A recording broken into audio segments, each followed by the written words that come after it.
Los voy a interrumpir si es que hay que decir algo nada más en el momento, ¿ya? Ok, doctor. Buenos días, doctor. Buenos días, compañeros. Vamos a exponer el primer seminario. El tema es de inmunología en el embarazo, la reactividad inmunológica materna durante el embarazo, al feto, también la inmunología del trofoblasto, la interacción de los sistemas inmunológicos materno y fetal. El grupo está conformado por Lucero Machaca, mi persona, Ingera Paza, Andrea López, Brenda Cruz y Eduardo Villanueva. Siguiente, por favor. Ah, no, perdón, soy yo.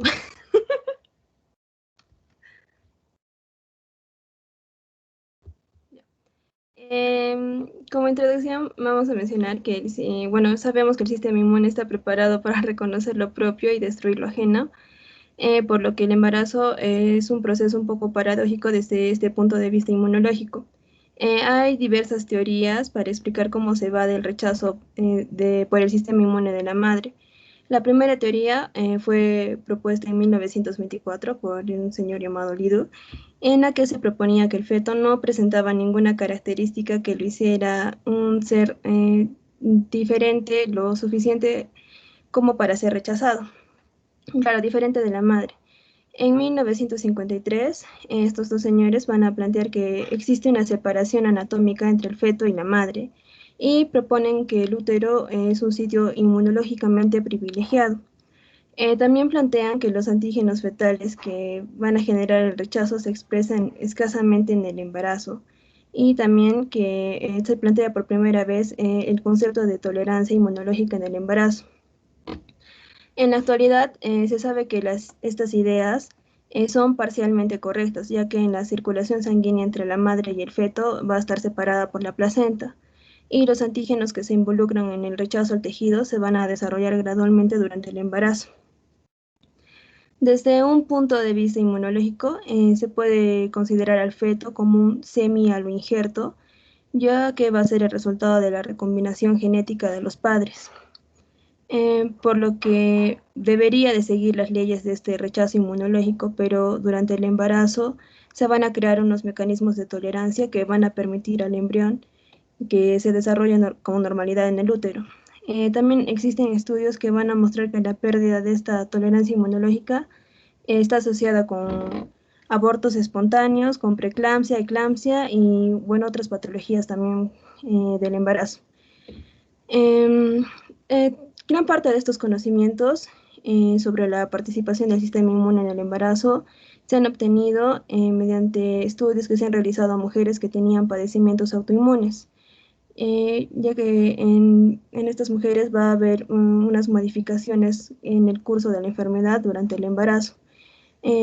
Por ejemplo, en las mujeres con artritis reumatoide va a haber una mejoría clínica, mientras que en las mujeres que tengan lupus eritematoso sistémico la enfermedad se va a exacerbar.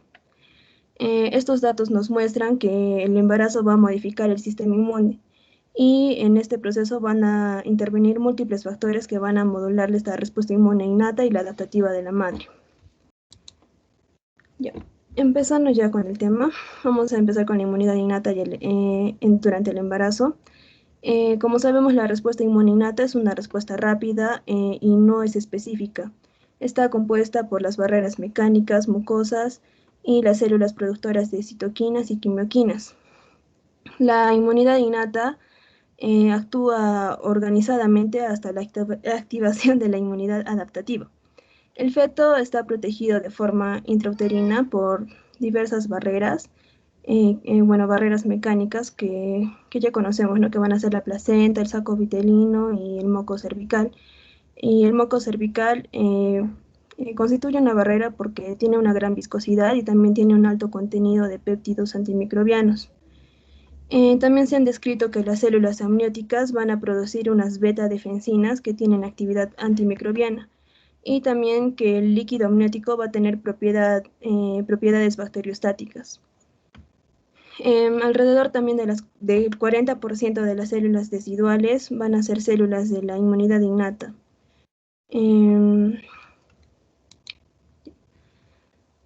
Ya. Durante el embarazo normal, la decidua va a estar poblada por una gran variedad de leucocitos. La mayoría van a pertenecer a la inmunidad innata. Tenemos los neutrófilos, macrófagos, las células natural killer, las células dendríticas. Son células que van a cumplir múltiples funciones que ya conocemos, como la fagocitosis, la producción de citoquinas, la producción de metabolitos del oxígeno, como el óxido nítrico, el anión superóxido, también la quimiotaxis, liberación de prostaglandinas y proteínas de fase aguda y péptidos antimicrobianos. Durante el embarazo se ha encontrado que hay unas modificaciones en estas células. Por ejemplo, en el caso de los neutrófilos va a haber una disminución de la quimiotaxis y también va a disminuir la adherencia y la liberación de metabolitos de oxígeno. También se ha demostrado que en los neutrófilos que se han obtenido de mujeres embarazadas se van a activar pasos reguladores del metabolismo de la NADPH y de la glucosa 6-fosfato.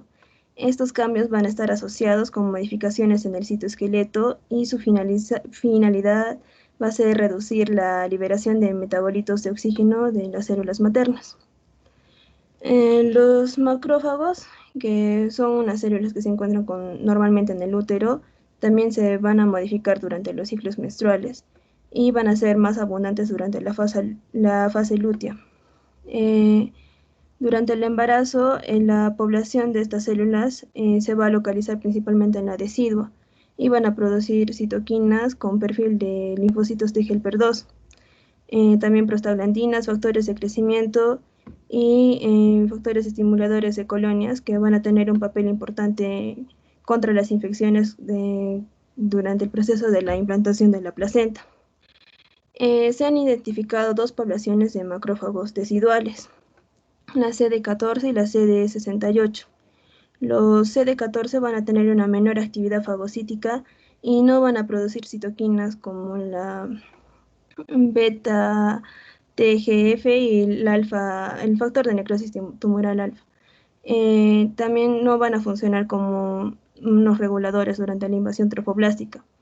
Los macrófagos van a persistir durante toda la gestación y no se sabe muy bien cuáles van a ser sus funciones, pero se cree que podrían estar asociados con la presentación de antígenos a los linfocitos T, también con la fagocitosis de bacterias y restos celulares que se van a producir durante la implantación. También se ha demostrado que al término del embarazo los macrófagos van a tener niveles bajos de moléculas coestimuladoras de células T y van a expresar la indolamina 2,3-dioxigenasas, que se les ha atribuido un papel en la prevención de las células T maternas.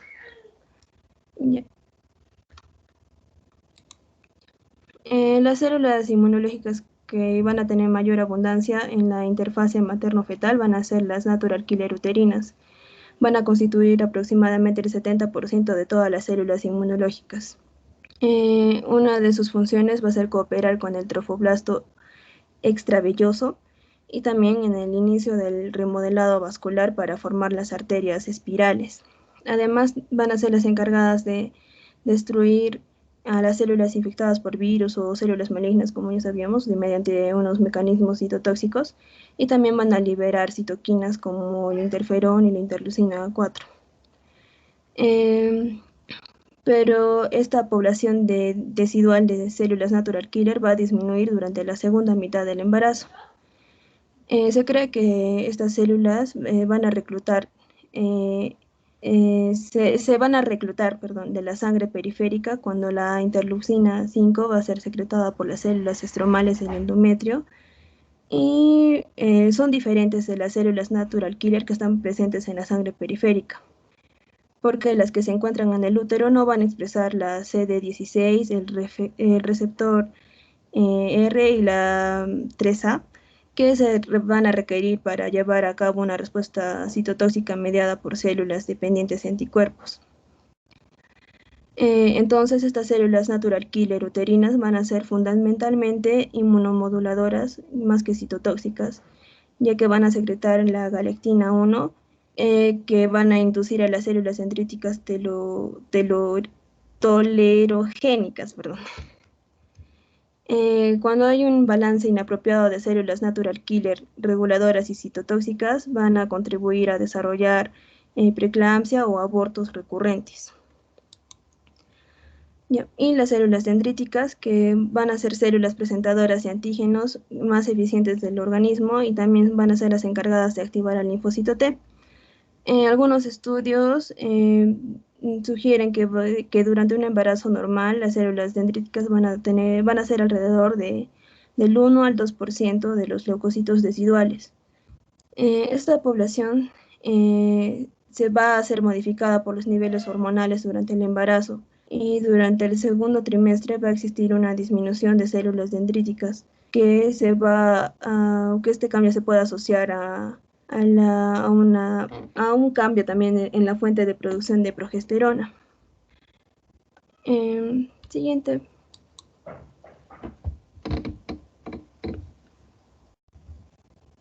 Ya, vamos a hablar ahora de lo que son citocinas en sí, tanto la TGLPR1 como la TGLPR2. Sabemos que el proceso de lo que es una implantación y desarrollo del embarazo va a requerir lo que es un balance en lo que son las señales, ¿no?, que van a participar en diferenciación celular, una reorganización tisular y en la unión del blastocisto con el endometrio. Estas citocinas van a ser liberadas por los leucocitos que van a estar presentes en la decidua. Y el papel fundamental que van a cumplir durante el proceso es modular la expresión de moléculas de adhesión, van a participar en la liberación de proteasas para poder remodelar lo que es la matriz extracelular y añadido a eso también van a promover lo que es la invasión y diferenciación de lo que es el trofoblasto. Se han realizado muchos estudios para en sí conocer lo que es el patrón de citocinas presentes en la interfase materno-fetal en lo que son embarazos normales. Y se ha considerado tanto un tipo de citocinas que se les puede llamar citotóxicas y otro que se le va a considerar protectoras. Cuando hablamos, por ejemplo, de las citocinas TGLPR1, en las que están la interleucina 2, la interleucina 12, el interferón, en este caso va a ser gamma, y el factor de necrosis tumoral alfa, van a considerarse como favorecedoras, pero de la inmunidad citotóxica, y van a ser peligrosas para lo que es el desarrollo del embarazo. Por ejemplo, si hay un exceso de un factor de necrosis tumoral alfa y un interferón gamma, se ha asociado con partos pretérmino. Cuando hablamos de lo que son citocinas, por ejemplo, TGLPR2, como la interleucina 4, interleucina 5, la interleucina 6 y la interleucina 10, se les va a relacionar mucho con lo que es la inmunidad humoral. Y como ya lo había nombrado, se les va a considerar como protectoras. Para lo que es el desarrollo del feto, estas citocinas también van a participar en lo que es la implantación del embrión y el desarrollo de la placenta. Si, por ejemplo, hay niveles bajos de una interleucina 4 o una interleucina 10, estos van a estar muy asociados con lo que es mujeres que van a tener abortos espontáneos, muy recurrentes durante lo que es el primer trimestre del embarazo. La interleucina 10 también va a participar en lo que es la inducción de moléculas de histocompatibilidad HLA-G, que van a estar presentes durante la gestación y inhibición de las moléculas de histocompatibilidad, tanto la clase 1 y como la clase 2. Y esto va a permitir que el feto sea inmunotolerado. Una característica importante es que el patrón de citocinas no es constante durante todo el embarazo, es decir, no va a estar a lo largo de todo este proceso. Van a tener funciones de acuerdo a etapas o fases, entonces van a variar en diferentes momentos del embarazo. Por ejemplo, el patrón TGLPR2 va a estar durante el primer trimestre o el primer periodo, en el cual es donde se va a llevar lo que es la implantación del producto, la formación de la placenta, y podemos encontrar, por ejemplo, al final del tercer trimestre a la TGLPR1, que también por ejemplo, va a ayudar en lo que es en un ambiente inflamatorio y que va a ser muy necesario para lo que es el inicio del parto. En la actualidad se ha establecido lo que es un balance de las citocinas, tanto TGLPR1 como TGLPR2, el cual va a ser regulado con factores a nivel hormonal. Entonces, si hay una pérdida de este equilibrio, también se va a asociar con lo que es la pérdida fetal, puede haber un desarrollo de preeclampsia y otros problemas que se puedan presentar. Y esto se debe considerar para una evolución normal en lo que es el embarazo. Entonces, debe haber un balance de ambos, ¿no? De citocinas proangiogénicas y las antiangiogénicas. Y así se genere un ambiente que es viable para lo que es el desarrollo del producto. Siguiente, por favor. Ya, como vemos ahí, son los ejemplos, por ejemplo, la TGL-PER1, que va a estar muy relacionado con la fase del tercer trimestre, donde va a generar un patrón inflamatorio que va a ayudar al inicio del parto, una TGL-PER2 que va a inducir moléculas de histocompatibilidad con la implantación más que todo, y otro que nombre es la TGL-PER17, ¿no? Que también va a tener un patrón proinflamatorio, pero que aún se está explorando. Siguiente, por favor. Ya. También podemos resaltar o hablar del sistema del complemento. Este va a estar compuesto por un grupo de proteínas que las funciones que va a destacar es que van a potenciar la respuesta inflamatoria, van a permitir facilitar la fagocitosis y a la vez van a dirigir la lisis de los antígenos extraños. Durante lo que es la activación de esta, se van a liberar productos bioactivos, que va a ser el complemento 3A, la 4A y la 5A. Estas van a tener una actividad consideradas como anafilotoxinas y van a tener la capacidad de inducir contracción del músculo liso y van a actuar como factores quimiotácticos. Si, por ejemplo, hay una producción excesiva de C3A y C5A, se va a asociar con enfermedades como lo que es sepsis, asma, artritis reumatoide, algún síndrome respiratorio agudo, isquemia o hasta la pérdida del embarazo. Al realizar una cuantificación de estas proteínas en el suero de mujeres que presentan un embarazo normal, se ha mostrado que existe un incremento en los niveles de estas anafilotoxinas, de las tres.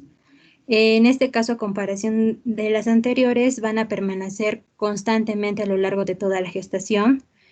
Estas también van a estar estimuladas por lo que son hormonas, pero esteroideas, y se va a demostrar la presencia de diferentes componentes del complemento, de este complemento en lo que es la placenta.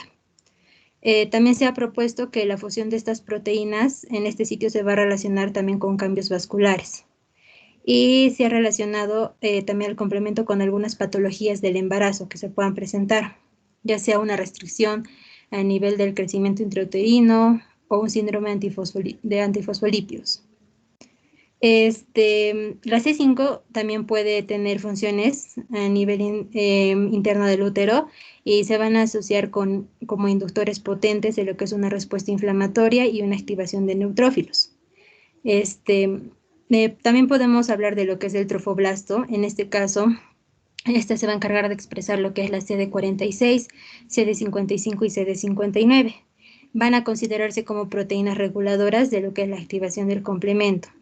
Por ejemplo, si hablamos de la CD46 y la CD55, van a inhibir lo que es la actividad de la C3 convertasa, y si hablamos de la CD59, va a inhibir la formación del complejo de ataque a la membrana. En este caso va a proteger al feto de reacciones maternas mediadas, pero en este caso por el complemento. Siguiente, por favor. Ya. Otros también de los cuales vamos a hablar son los péptidos antimicrobianos. Estos en condiciones normales van a ser expresados por células epiteliales de lo que es el tracto genital femenino, y la función que van a tener ellos es antibacteriana, antiviral y antifúngica. Vamos a encontrar dos familias principales, que es las defensinas y las proteínas con motivo WAP. Durante el embarazo se ha demostrado que las beta-defensinas, por ejemplo, van a ser sintetizadas a nivel de lo que son células de la placenta y del trofoblasto. Otro que resalta es que durante el último trimestre van a ser sintetizados por células de la decidua y el epitelio amniótico. Podemos encontrar otros antimicrobianos también que se van a asociar con algunas condiciones patológicas del embarazo, ya sea un parto pretérmino o corioamnionitis. Y por último también podemos encontrar lo que son receptores Toll-like, que va a ser una familia de receptores transmembranales que van a reconocer patrones moleculares bacterianos que van a estar conservados y se van a encargar de desencadenar lo que es una liberación de citocinas o quimiosinas y se van a encargar también de activar la respuesta inmune. Estos van a ser regulados a nivel hormonal también durante el ciclo menstrual. En este caso van a variar estos niveles y se van a encontrar en una mayor concentración en una fase secretoria comparada con una fase proliferativa. Se han realizado estudios, por ejemplo, en el trofoblasto, donde se han identificado este tipo de receptores, por ejemplo, una TLR2 o un receptor TORLAI4, y esto da a conocer que el trofoblasto puede ser capaz de reconocer y responder contra patógenos a través de estos receptores. Siguiente. Ahora vamos a pasar al complejo principal de histocompatibilidad. En sí, las moléculas de este complejo mayor o principal de histocompatibilidad van a ser aquellas que van a participar en la activación de la inmunidad adaptativa, ya que son las encargadas de la presentación del antígeno a los linfocitos T. En sí, este complejo mayor de histocompatibilidad va a reconocer lo propio y lo no propio, ya sea en los trasplantes. Por lo tanto, también tiene que estar muy bien regulado todo esto durante la gestación para que el producto no pueda ser rechazado. Tenemos el antígeno de histocompatibilidad, el HLA-G, que es una molécula del complejo mayor de histocompatibilidad clase 1 no clásica, y este en sí se va a expresar en las células del citotrofoblasto velloso, pero en la interfase materno-fetal. Este antígeno de histocompatibilidad va a estar implicado en la tolerancia inmunológica, fisiológica, también en la protección del embrión contra los linfocitos T citotóxicos y sobre todo contra las células natural killer de la madre, así como también en cuanto a la tolerancia en situaciones patológicas, ya sea también como el cáncer. Siguiente, por favor.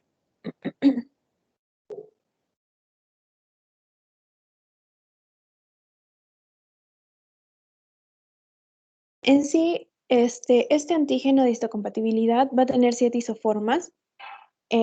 4 de ellas van a codificarse a proteínas unidas a membrana. Tenemos el HLA o el antígeno de histocompatibilidad G1, G2, G3 y G4 y se van a expresar en 5 sitios. En las células del citotrofoblasto extravilloso de la placenta, en las células epiteliales del amnios, en las células endoteliales fetales, en la médula ósea del mesénquima y en las vellosidades coriónicas. Y las otras 3 isoformas que van a ser solubles, que son la G5, G6 y G7, se van a encontrar en 3 sitios, expresadas tanto en el líquido amniótico, en la sangre periférica materna y en el cordón umbilical. En sí, el trofoblasto extravelloso va a expresar otras moléculas clase 1 no clásicas, como E, F y G, que estas van a ser o van a actuar como receptores para esta célula, las natural killer, y también sirven como reguladoras de la actividad de las mismas células natural killer. Siguiente, por favor. En cuanto a la inmunidad específica, en sí tenemos que saber que esta es una respuesta rápida, con una memoria inmunológica y va a estar mediada tanto por las células T y B, las que necesitan para su activación la presentación y el procesamiento de los antígenos. En sí, la inmunidad adaptativa se va a dividir en 2 áreas, como sabemos, la inmunidad humoral, que va a estar mediada por los linfocitos B, y la inmunidad celular, que va a estar mediada por los linfocitos T. Siguiente, por favor. Vamos a hablar sobre los linfocitos T. Los linfocitos T, bueno, los que más han sido estudiados durante el embarazo son los T reguladores, y se les ha llamado así o denominado así moduladores de la respuesta inmunológica de la madre. Entonces, como mencionaron antes, que se tiene que tener en cuenta, durante el primer trimestre del embarazo va a haber un incremento de estas células T reguladoras, como mencionaron, CD4 y CD25, que su función es la regulación del proceso de implantación. Y bueno, se ha visto que en los abortos espontáneos hay una disminución de este número de células en la decidua y que se ha comparado con los embarazos normales. Siguiente, por favor. Se puede ver también que en las mujeres con preeclampsia, por ejemplo, hay una disminución también de estas células T reguladoras, por eso es que sucede esto. Y en los estudios se vieron que durante el primer trimestre existe la disminución de las células B, la CD19, y hay un aumento de los linfocitos T, que es lo que también mencionaron, pero ya para finales del tercer trimestre, tanto los linfocitos T y B, ambos van a estar disminuidos en la sangre periférica. Siguiente, por favor.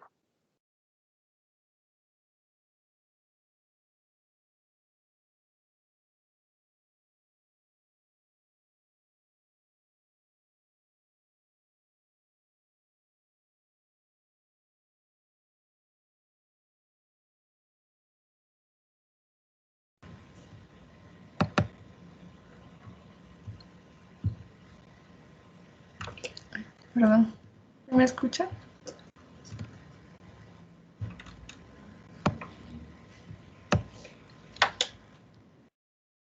Ya. Entonces, perdón, doctor, para agrupar todo lo que mis compañeros ya han dicho, podemos hablar primero de la placenta, que es, bueno, uno de los órganos inmunológicos de los que estamos hablando. Esta va a brindar un ambiente inmunológico único donde vamos a ver que hay una tolerancia mutua entre dos tejidos antigénicamente diferentes. La placenta es un órgano hemocorial, es decir, el trofoblasto placentario está en contacto directo con la sangre materna, formando la interfase feto-materna. Es decir, en otros términos, la sangre materna va a bañar directamente los tejidos coriales sin interposición del tejido materno. Van a existir varios tipos de células trofoblásticas en esta placenta, que estas van a iniciar o bien la homeostasis o bien la patología con la madre. Tenemos el sincitio trofoblasto, que se va a desarrollar a partir de la agregación de células citotrofoblásticas que, bueno, se van a fusionar para formar un sincitio.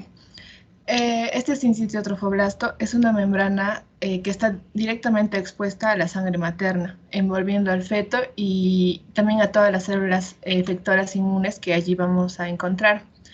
Va a funcionar como una diálisis biológica, donde se realiza el intercambio de moléculas que entran o salen a la circulación fetal. Se van a autorrenovar y también posee un estado de privilegio inmunológico para camuflar y cubrir al feto de los mecanismos inmunes citotóxicos maternos. Bueno, como sabemos, la mucosa uterina se transforma y se prepara para la invasión del trofoblasto. En este proceso, el trofoblasto, que forma una cápsula fibromuscular, se deriva de las capas externas del blastocisto. Esto va a estar conformado por células dendríticas, macrófagos o células de Hofbauer. Estas células de Hofbauer van a ser las DR, que aumenta su expresión a medida que aumenta la gestación. Las CD4, que están encargadas de transferir inmunoglobulina G materna al feto, constituyendo el 40% de las células del estroma velloso. En este proceso, el trofoblasto se va a diferenciar en dos diferentes grupos celulares, el velloso y el extravelloso. El primero, es decir, el velloso, vamos a ver como el árbol velloso que está bañado por la sangre materna en el espacio intervelloso, como vemos en la primera imagen. Y el segundo es ya la subpoblación del trofoblasto invasor, que podemos verla en la segunda imagen. El trofoblasto velloso consiste en una capa de células de citotrofoblasto que van a cubrir el sincitio de células no proliferantes que se encuentran en los espacios intervellosos. Las células del trofoblasto fetal entran a la circulación materna diariamente. Para mantener la tolerancia al feto, el trofoblasto va a expresar HLA no clásicas que le permiten a la placenta ser un órgano inmunoprivilegiado, ya que la hace resistente a la lisis de los linfocitos citotóxicos. Se ha dicho que el trofoblasto va a modular la función inmune materna a través de la secreción de factores inmunomoduladores. Estudios han demostrado que estos factores van a aumentar la proporción de anticuerpos, y así como también van a responder a citoquinas y factores de crecimiento como el factor estimulante de colonias de granulocitos, el factor estimulante de colonias de macrófagos, el factor de necrosis tumoral alfa y el interferón gamma. Y se ha observado que citoquinas como la interleuquina 3 y factores de crecimiento van a amplificar el crecimiento placentario. Este trofoblasto también va a expresar la GCGR3 en el primer trimestre. Y siguiente, por favor.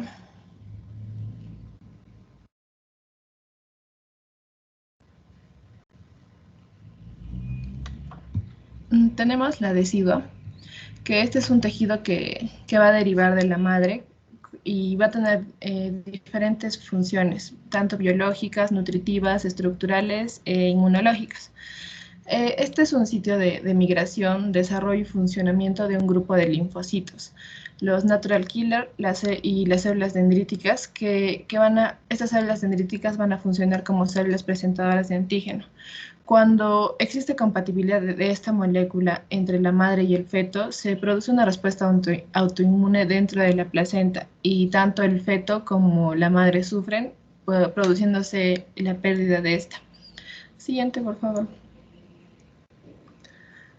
Como dije, tenemos las natural killer, que es la principal población de linfocitos que encontramos en la decidua humana. En el embarazo temprano son células natural killer y alcanzan hasta un 70% de los leucocitos deciduales. En el endometrio no embarazado, el número de estas natural killer va a variar a través del ciclo menstrual.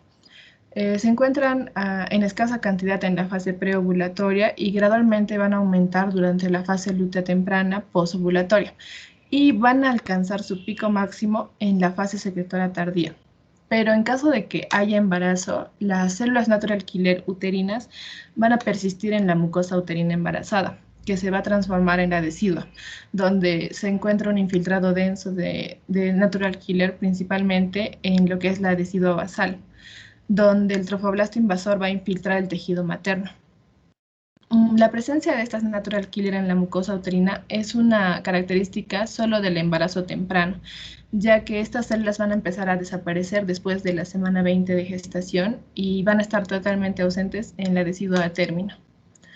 La función de estas natural killer residuales no están aún bien establecidas, pero como se encuentran en un abundante número en el útero en el momento de la implantación y estar en contacto con el trofoblasto invasor, se les adjunta un papel importante en el proceso de implantación y después en el desarrollo y crecimiento de la placenta. También tenemos los macrófagos o células de Hofbauer, como vemos, las que están marcadas con una HC en la imagen. En este caso, el útero contiene una gran cantidad de macrófagos, tanto en el endometrio y en el miometrio. Las hormonas ováricas van a regular su concentración, ya que los macrófagos expresan receptores de estrógenos, por lo que responden a hormonas esteroidales. Los factores de crecimiento uterino estimulados por estrógenos atraen a los macrófagos, los cuales van a aumentar hasta un 45% entre la fase secretoria y proliferativa del ciclo menstrual. En el sitio de implantación, los macrófagos van a aumentar en número y se redistribuyen en compartimientos uterinos específicos. Algunos factores que van a contribuir para la quimiotaxis de los macrófagos son, uno, la respuesta inflamatoria inducida por la invasión del epitelio uterino por el blastocisto. También por los altos niveles de hormonas esteroidales y el aumento de la concentración de péptidos estimulados hormonalmente, tales como el factor estimulante de colonias 1, el factor estimulante de colonias de macrófagos, el factor de necrosis tumoral alfa y la interleuquina 6. Los linfocitos deciduales van a producir factor estimulante de colonias de macrófagos de manera espontánea y después de la estimulación con los antígenos paternos. Y esto va a suceder, claro, después de la estimulación con los antígenos paternos. Mientras que en caso de los linfocitos periféricos, estos no lo van a hacer. Después de la implantación, los macrófagos se van a redistribuir hacia la decidua secundaria. Esto está distante a la implantación y esto va a suceder a través de la gestación. En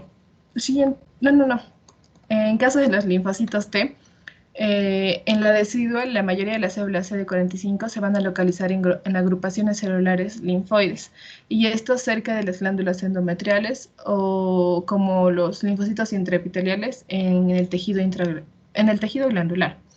Estas células son las CD56. Para que se llegue a establecer una tolerancia fetal, el endometrio va a mantener una proporción de linfocitos T, CD8, manteniendo una relación entre la CD4 y CD8.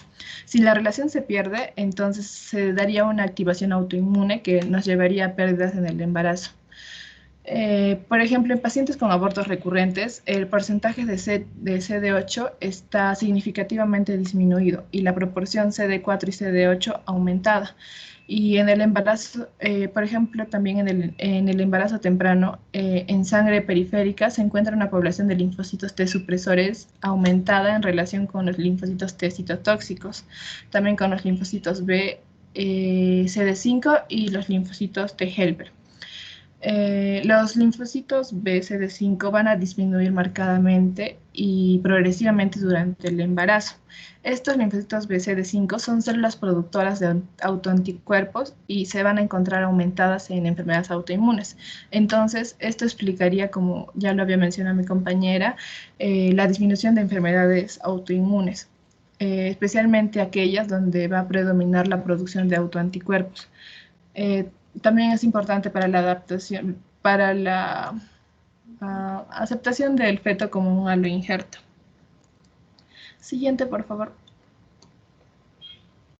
En caso de la tolerancia materno-fetal, ¿cómo es que la mujer embarazada puede nutrir por semanas y meses a un feto que es antigénicamente distinto a ella?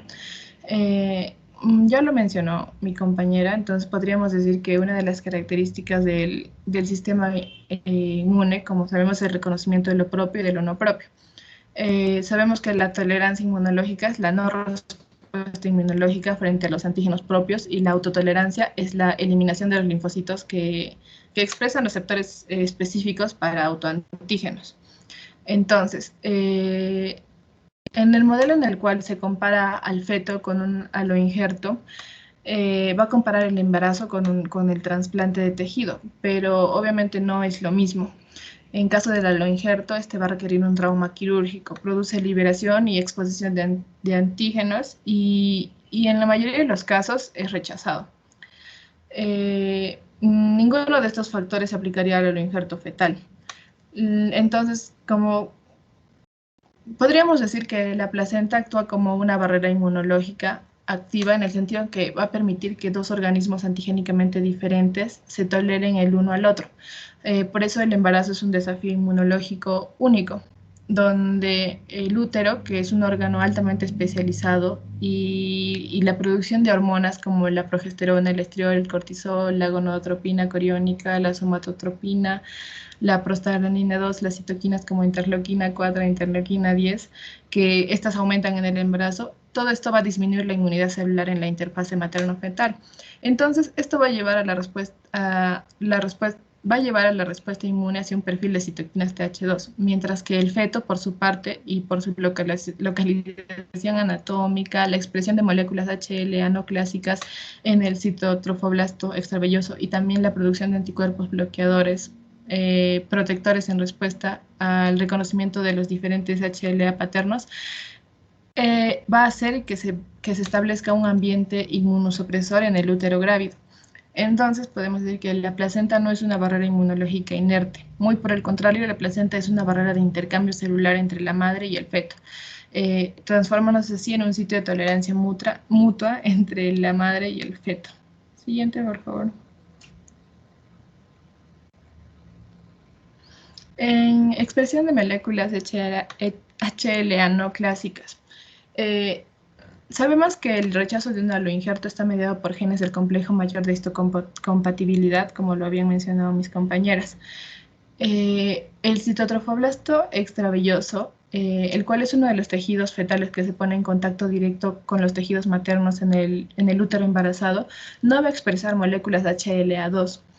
Estas moléculas en trasplantes halogénicos son altamente inmunogénicas y tampoco van a expresar moléculas HLA1, que estas están expresadas en todas las células nucleadas. Por el contrario, lo que sí va a expresar son moléculas de clase 1 no clásicas, como la HLA-G, la HLA-C y la HLA-E. La asociación entre células natural killer residuales y trofoblasto extravelloso es importante para la modulación y la invasión en el proceso de la residualización, como ya sabemos. Y esta interacción se da gracias a las moléculas HLA no clásicas que mencionamos y también sus receptores específicos sobre las células natural killer residuales, como también ya habíamos descrito. Virtualmente todas las células natural killer residuales expresan 5 veces más que las natural killer de sangre periférica, y estas células se unen a la HLA-E a través de la CD94. Sin embargo, esta HLA-E actúa como una molécula centinela sensible a la expresión de moléculas HLA-G. Esto lo va a describir más adelante.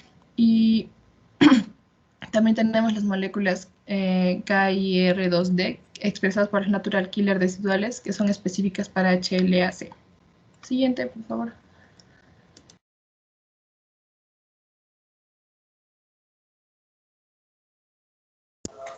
Bueno, continuando con la exposición, yo les voy a hablar acerca de la HLA-G. La HLA-G es el primer gen de HLA que se describió en los tejidos placentarios, y a su vez va a ser el que se produce en mayor cantidad en la interfase materno-fetal. Esta HLA-G va a presentar un polimorfismo limitado, lo cual va a permitir una tolerancia al aloinjerto fetal. Van a existir múltiples isoformas como resultados de un splicing alternativo. Estas incluyen formas transmembranas como la HLA-G1, 2, 3 y 4, así como también las solubles, la HLA-G5 y G6.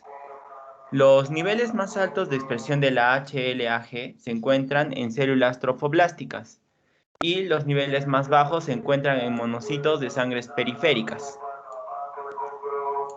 La HLA-G se va a coexpresar con la HLA-C y el HLA-E, y estos se van a unir con los receptores de las células natural killers.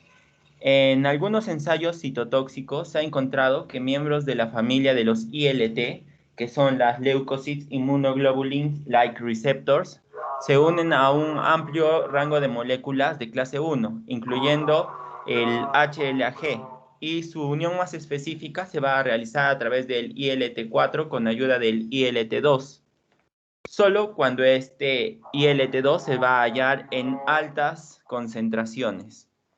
La interleucina 10 va a activar la transcripción de HLA-G en el trofoblasto humano durante el primer trimestre del embarazo, y va a bloquear la expresión de moléculas de clase tipo 1 y 2 en los monocitos, y el interferón gamma aumenta la expresión del HLA-G en la superficie de los monocitos. Siguiente, por favor.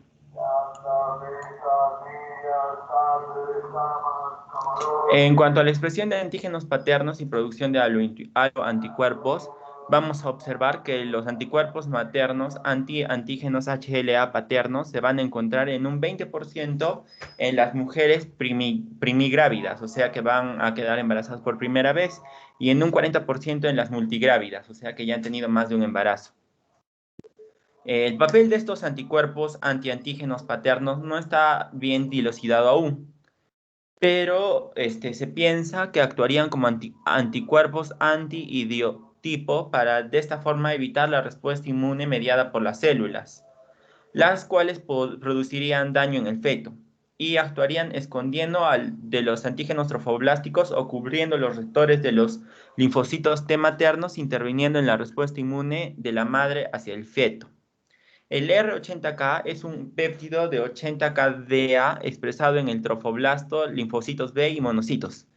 Se ha demostrado que este péptido es una molécula clave para la actividad citotóxica de las células natural killer, y al parecer se expresa en placentas primigrávidas, posee una determinante aloantigénica completamente cubierta con anticuerpos maternos y se encuentra en todos los embarazos a término exitosos. Siguiente, por favor.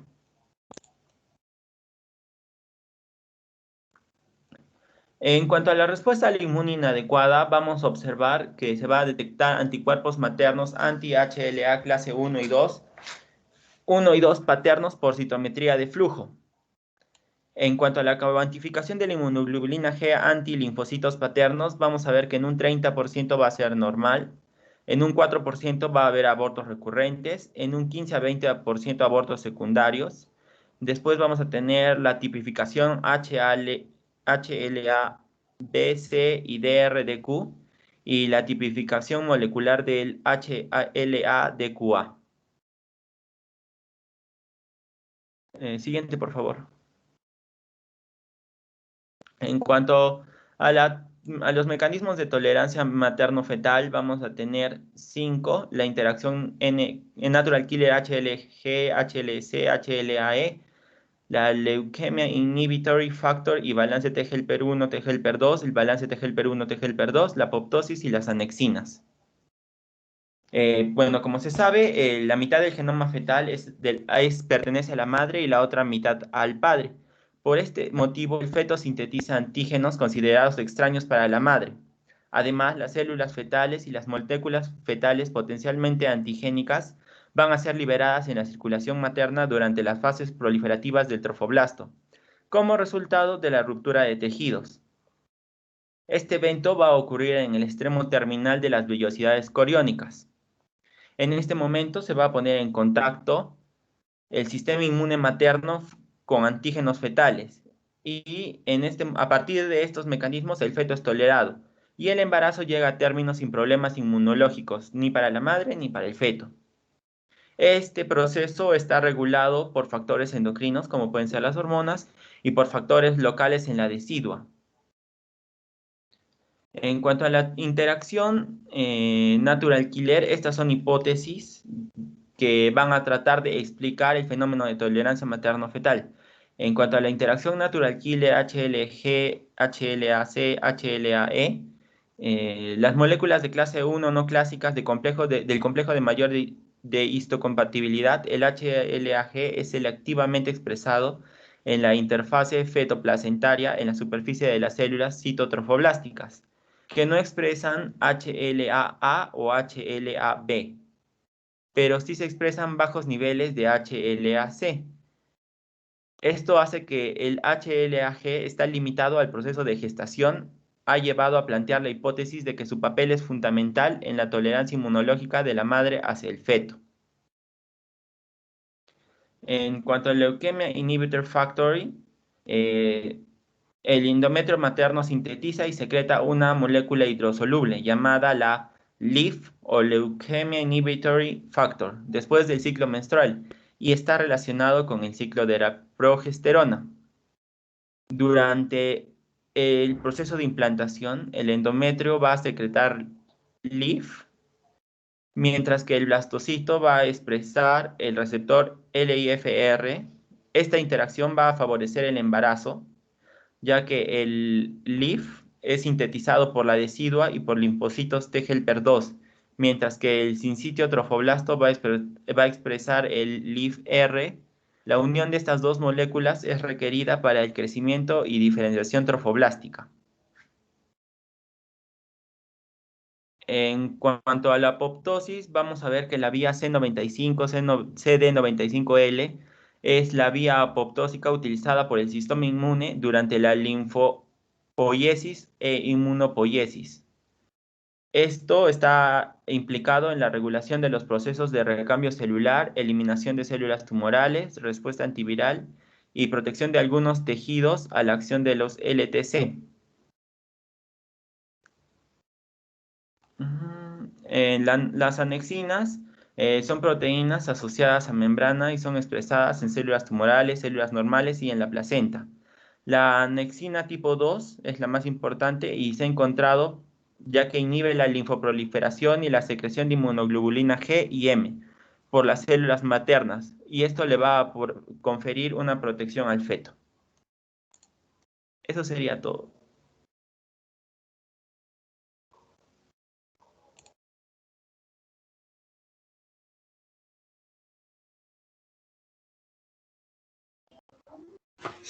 Ya, chicos, ¿cuántos han participado en esta exposición? Diego.